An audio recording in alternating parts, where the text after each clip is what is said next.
Last week, Marlon introduced a story that our youth director, Kate Starr, uses with all of our high school seniors on their vision quest.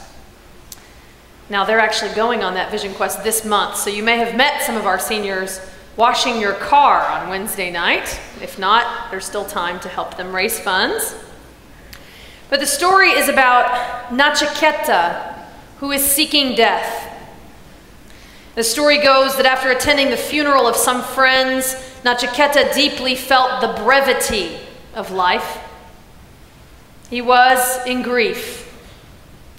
Now, sometimes in order to get clear about what really matters to us, in order to discover the truth, we need to enter liminal space, the place when the veil between this world and the next is thin. That often happens in grief. So after the deaths of several of his friends, Nachiketa saw the shallowness that can come from worldly pursuits when those activities are separated from spiritual understanding and connection. And so when his father claimed to give all that he had of value to the priests in order to ensure a good rebirth in the afterlife, Nachiketa challenged his father. He said, "All you have of value? What about me, your son?" His father, publicly shamed and offended, responded angrily, "I give you as well. I give you to death." So Nachiketa, angry, frustrated, and proud, accepted his father's wish and began a long journey in search for death. Nachiketa had to wait on the Lord of Death for what ended up to be 6 days of fasting because death was out and about collecting rent. The story says that death's assistants, petulance, famine, and war, told the Lord of Death about this unusual young man who had come seeking him. So when death returned, he told Nachiketa that because he had made Nachiketa wait for so long, death would offer him 3 blessings. The first is our topic this morning: forgiveness. You'll hear about the other 2 over the next 2 weeks. For next week, Marlon will talk about the second blessing, inner fire. And the following week, Barbara Prose, our assistant minister, will consider the third blessing that Nachiketa requested, knowing what is eternal. Like Nachiketa, we are all on a journey toward death. In his state of stillness and waiting for death, Nachiketa recognized what he truly needed in order to go on. And so he requested first and foremost the blessing of forgiveness. And he asked for it in this way. He said, "Let my father look upon me with the same joy as the day I was born." Nachiketa knew 2 very important ways to walk through this life's journey. 2 important ways to walk through this life's journey wearing the lenses of forgiveness. The first is to live with the beginning in mind. He asked, "Let my father look upon me with the same joy as the day I was born." Nachiketa drew on the experience of new life, the birth of a child, when we're so overwhelmed by possibility and potential and love that forgiveness is assumed. It is the default. In fact, not forgiving a new life feels nearly inconceivable. So what if we could look at ourselves and those things we have done wrong in our own lives? Or even look at those who have wronged us through the eyes of a doting new parent, through the eyes of assumed forgiveness and unconditional love. What if we held in our hearts that kind of love, the literal love of a newborn, or the more metaphorical new love that we might have, or new opportunities, that feeling we have when we start a new project. Now, the second way that Nachiketa was able to walk through this life with forgiveness in his heart is that he was looking at the totality of our journey on this earth from beginning to end. You see, Nachiketa knew that only by releasing his past, by reconciling all that was incomplete in his heart, could he continue his journey. In asking forgiveness for himself, Nachiketa was also forgiving his father, because forgiveness always travels in both directions. You see, forgiveness is not a simple matter of will. To forgive may require us to open up to a long process of outrage or sorrow or grief. But forgiveness does not, no matter how grievous the offense, it does not mean we condone the injustices of the past. Now, this is a difficult concept to grasp. One example that underscores that forgiving is not condoning is the story of the 2006 shooting in Pennsylvania. I don't know if you remember, but it was retold in a recent book called How Forgiveness Transcended Tragedy. And the authors of that book describe it this way. They say, on Monday morning, October 2nd, 2006, a gunman entered a one-room Amish school in Nickel Mines, Pennsylvania. In front of 25 horrified pupils, the 32-year-old Charles Roberts ordered the boys and the teacher to leave. After tying the legs of the 10 remaining girls, Roberts prepared to shoot them execution style with an automatic rifle and 400 rounds of ammunition that he had brought for the task. The oldest hostage, a 13-year-old girl, begged Roberts to shoot me first and let the other little ones go. Refusing her offer, he opened fire on all of them, killing 5 and leaving the others critically wounded. He then shot himself as police stormed the building. His motivation, we learned, he told the children before the massacre, "I am angry at God for taking my little daughter." The story captured the attention of broadcast and print media in the United States and around the world, and by Tuesday morning, some 50 television crews had clogged the small village of Nickel Mines, staying for 5 days until the killer and all those killed were buried. The blood was barely dry on the schoolhouse, they wrote, when Amish parents brought the words of forgiveness to the family of the one who had slain their children. The outside world was incredulous that such forgiveness could be offered so quickly for such a heinous crime. Of the hundreds of media queries that the authors received about the shooting, questions about forgiveness rose to the top. Forgiveness, in fact, eclipsed the tragic story, trumping the violence and arresting the world's attention. Fresh from the funerals where they had buried their own children, grieving Amish families accounted for half of the 75 people who attended the killer's burial. Roberts' widow was deeply moved by their presence as Amish families greeted her and her 3 children. The forgiveness went beyond talk and graveside presence. The Amish also supported a fund for the shooter's family. Incredible. Incredible. So contrary to what the moral expectations are of Western culture, the Amish forgiveness did not condone what that shooter did. It did not appear to take away from their grief either. But it did transform the story. Forgiveness is also a letting go of past pain and hatred. One of my favorite quotes on forgiveness, I believe, is attributed to Lily Tomlin. She says, "Forgiveness means giving up all hope of a changed past." Hold that. Forgiveness means giving up all hope of a changed past, because of course we can't change our past. So it's actually quite sane. And residing in hope for a changed past will weigh us down in the present. Now, the past has its own value, of course, to instruct and inform, but it is a location or a state that is not meant to be lived in. To do so robs us of all we ever really have. The present, the now.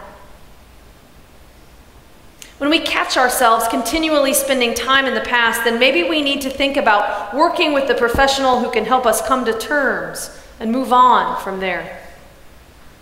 Of course, everyone has a past, and everyone has gone through experiences that were difficult or unfair, and so we all have the need to forgive. Failure to do this makes us prisoners of our past. And if forgiveness seems just a bit too difficult at the moment, at least consider that anger and resentment does not hurt the person who has harmed you or people who have hurt us. Instead, it gives them power over us, keeping us chained to them. Now, last week, Marlon suggested that we would benefit by living in the present with the end in mind. He had you consider what you would want your family to say about you on your 90th or your 102nd birthday, so that you might make choices today that would help you live your life in a way that you'd like to be experienced and remembered. An excellent exercise. Well, I'd like to try a little exercise with you today as well, that I think helps us identify what we might need to forgive, what we might need to address or to work on. So I'd like you to close your eyes, take a moment. You might pull your shoulders down away from your ears if they're there. Take a couple of deep breaths. Imagine you're sitting in a really comfortable chair. I'd like you to consider, if you close your eyes, if you'd like, I'd like you to consider to just let your mind and heart wander for a moment on the next idea. What would you do if you knew that you only had 7 minutes to live?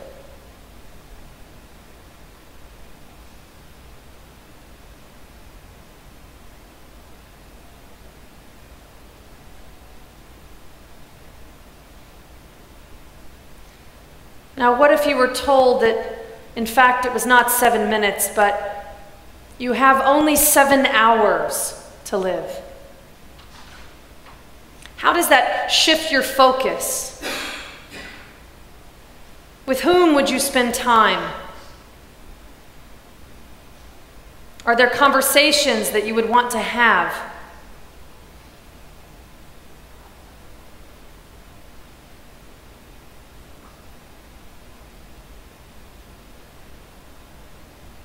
Now consider that you were told that in fact you only had 7 days to live.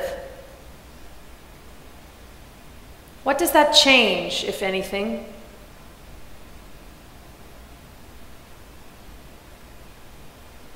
How would you spend your time? Is there someone you need to call or write? Is there something you need to do to feel at peace with letting go?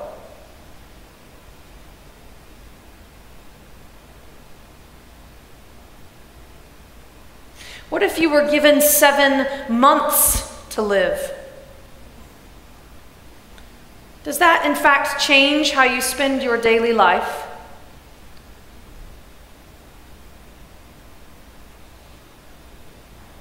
What do you let go of? How does this shift your focus?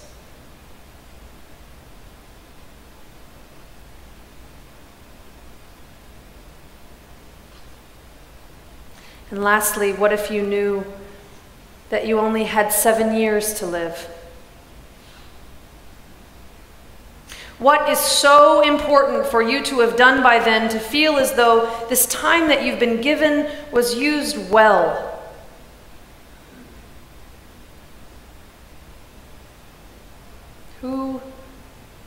do you spend your time with?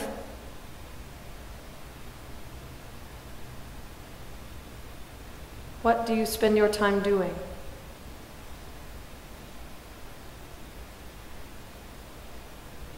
Now I'd like you to take a couple of more deep breaths and slowly come back into the room, into the sanctuary, back into this moment, eyes open and present with your body in the pew. We never know when death will come, whether it will be in 7 minutes, or 7 hours, 7 days, 7 months, or years. And I find that this exercise helps me sort through all of the things vying for my attention on a daily basis, to remember what is most important. It has pushed me to make a phone call or send an email, to feel resolved. It has pushed me to close a gap, knowing that my time on earth is indeed limited. It has helped me to let go, to prioritize, especially when it feels like there are things that have made their way onto the forefront of my mind, on the forefront of my heart, or taking up my calendar that I'm spending a lot of time on, but upon reflection really don't matter as much as I may have believed them to. So in addition to living with the end in mind this week, I would like you to consider also forgiving with the end in mind. Because I'm convinced that forgiveness will lighten our load, free us from constraint, and open doors to possibility. Forgiveness for ourselves when we have wronged others. Forgiveness for those who have wronged us. And forgiveness for all that has been left undone. All that we wanted to do, but were not able. As well as forgiveness for those wrongs of which we are ignorant.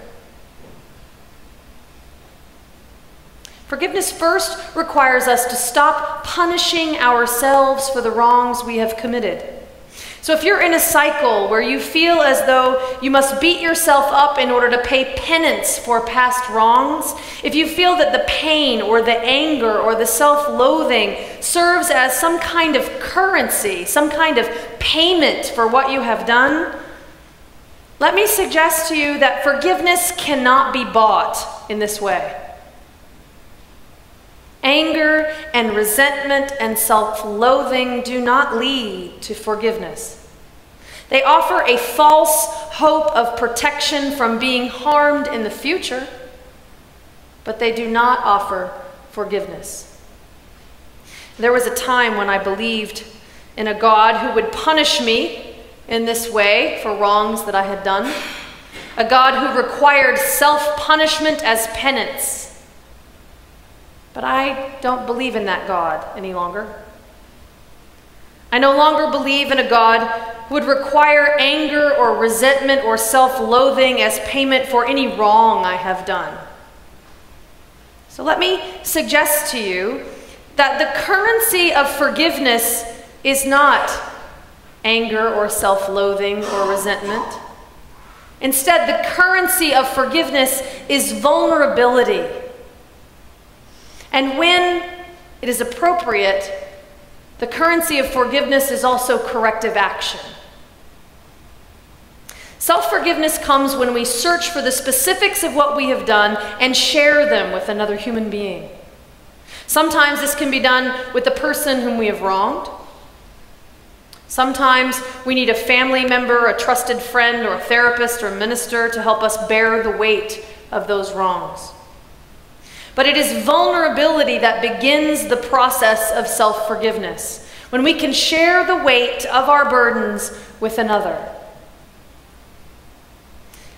Self-forgiveness also comes from taking corrective action when it's appropriate. If there's some action that we could take right now in order to right a past wrong that's been haunting us, then maybe you could do something about it today.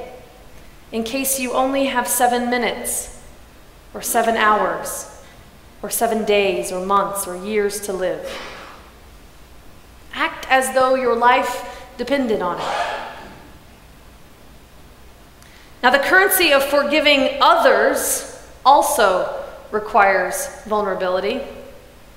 Sometimes this can be done with the person who has wronged us, and sometimes that is not safe. So we need to sort through what is a perceived threat and what is an actual threat in order to decide whether or not we have the opportunity to seek out the person who has wronged us and let them know how they have wronged us. If this is not safe, if this is no longer possible because we're out of contact or they have died, then maybe we need a family member or a trusted friend or a therapist or minister to help us bear the weight of our pain or our anger or our resentment. I want to offer you an extreme example of forgiveness because research shows that we can learn from these examples and apply forgiveness in much smaller ways in our own lives. Sonia Lumberisky wrote, "When I was a doctoral student at Stanford, a 26-year-old woman, Amy Beale, who had graduated with a Bachelor of Arts in International Relations and had taken a Fulbright scholarship in order to research women's rights and fight segregation in South Africa, was pulled from her car and stabbed to death by a mob near Cape Town. It happened 2 days before she was coming home to be reunited with her family and her longtime boyfriend in California. She didn't know that he was planning to ask her to marry him when she came home. It was a tragedy, one that unnerved several people close to me," she writes, "especially parents of children around her age. They tried to put themselves in the heads of her parents, an effort that was agonizing.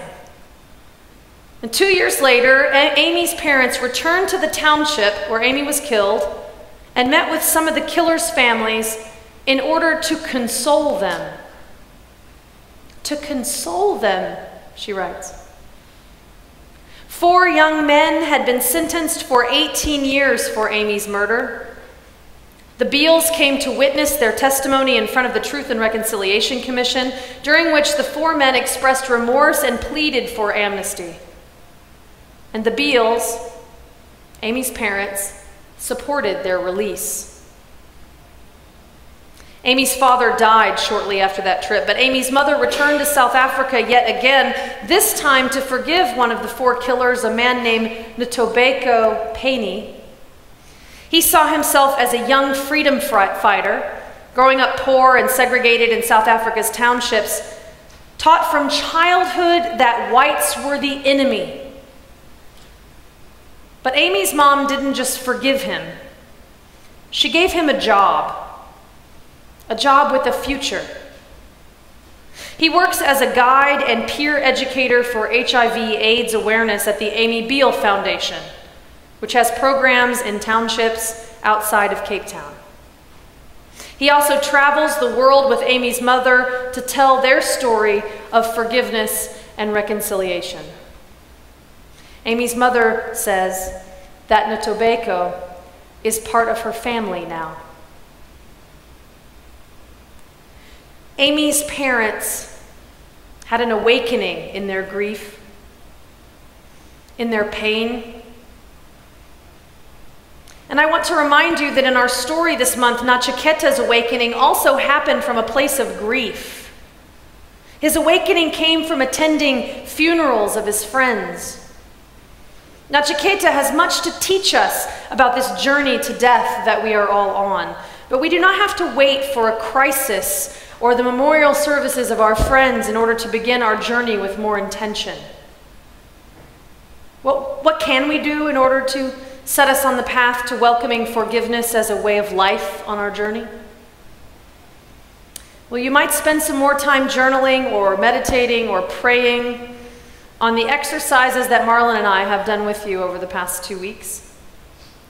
I also want to personally invite you to any memorial service that happens here at All Souls, especially if you've never been, whether you know them or not.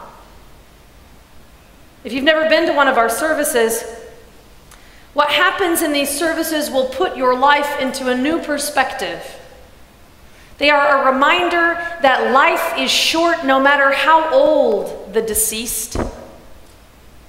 They are a reminder that life is always worth celebrating. And they are also a reminder that living and forgiving with the beginning and the end in mind makes this day, this hour, this moment even more valuable. And so let us honor our lives by being more courageous, more forgiving, more vulnerable in whatever number of days ahead are still ours to claim. Amen.